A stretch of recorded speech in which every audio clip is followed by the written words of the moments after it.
Yo, yo, yo, it's your boy Lou coming back at it again with another episode review. Today we're going to talk about episode 70 of the Pokemon Journeys anime, and I'm doing something pretty cool with this review. Let me know if you guys like it. I'm going to try to have relevant pictures to what I speak about and or clips from the anime. So if you guys enjoyed this style, please hit it with the like button, and without further ado, let's get started with like a mini recap of today's episode. So the episode starts with Morpeko eating all of Team Rocket's food, and they talk about how he's been eating a lot more food than he has been recently. Which, you know, I mean, if I had a Morpeko, I'd let him eat all my food because he is so adorable. But they decided to make a plan, mainly Jesse, that since it's not their Pokemon, they should just release it back into the wild. Because, hey, it's not their Pokemon, why would they be giving so much food to a Pokemon that isn't theirs? And, of course, to be fair, Morpeko eats every food, everything that they have. And, you know, obviously they're not necessarily big money ballers.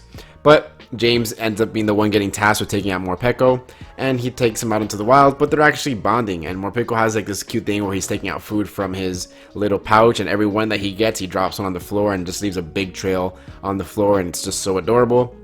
And Morpeko, of course, being the cute little boy he is, you know, because he's satisfied with his food, offers it to James, and they kind of have a little nice bonding moment. So, you know, James tries ditching it and stuff, but he just fails. You know, Morpeko does not want to leave his side because Morpeko is a good boy. So, as they're in the city, Morpeko runs out of food and he changes into his hangry form and he eats all the food that is in the area. Well, James gets it, gives it to him, and while he's eating in the hangry mode, James runs away while Morpeko returns back and he's like, alright, where is everybody? But he follows the trail of food that he had left earlier back into the HQ, which is funny because they get back from buying food. They're like, finally we can feast again. Just to see angry Morpeko there and eats all their food again.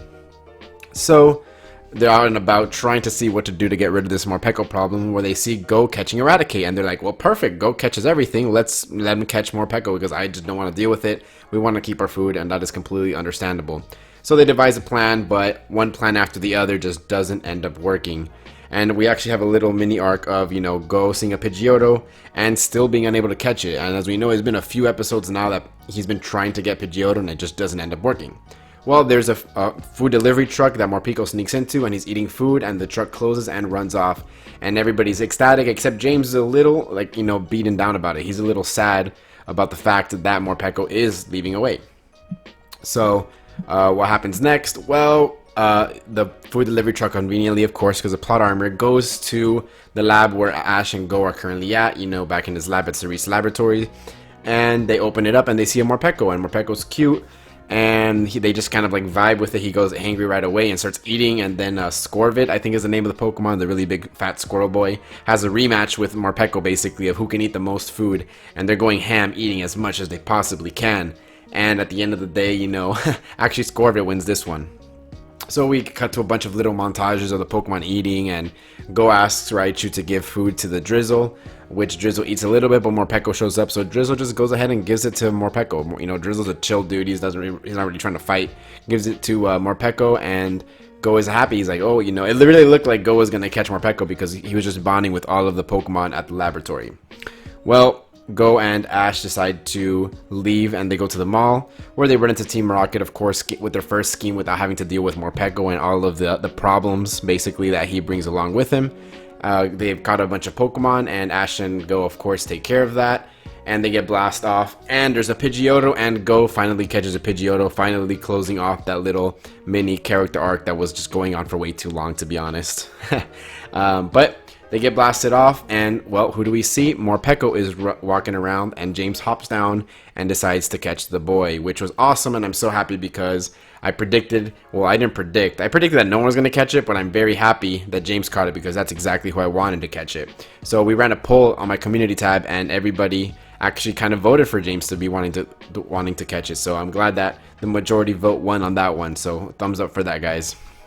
And yeah, that basically was today's episode. It was a very big filler episode, but to be completely honest, I really enjoyed it. It was really cute. I really like how James got the spotlight. The fact that James caught a Pokemon is great. You know, continuing the gag that all of James' Pokemon, you know, give him affection and then go hit him and stuff like that, which is just awesome. Overall, this episode was great. Again, I'd give this a filler rating 8 out of 10. I would watch this episode again. Filler ratings and pretty canon episodes have different rating systems, or not canon, but like main episodes are on different scales. But filler wise, this was a good filler. James catches a Pokemon, which is something he desperately needed. He hasn't caught one in a very long time. And yeah, there's no complaints for me. What did you guys think of this episode? Are you guys happy that James caught it, or did you want someone else to catch it? I know all of you Go haters would have loved if Go had caught it instead.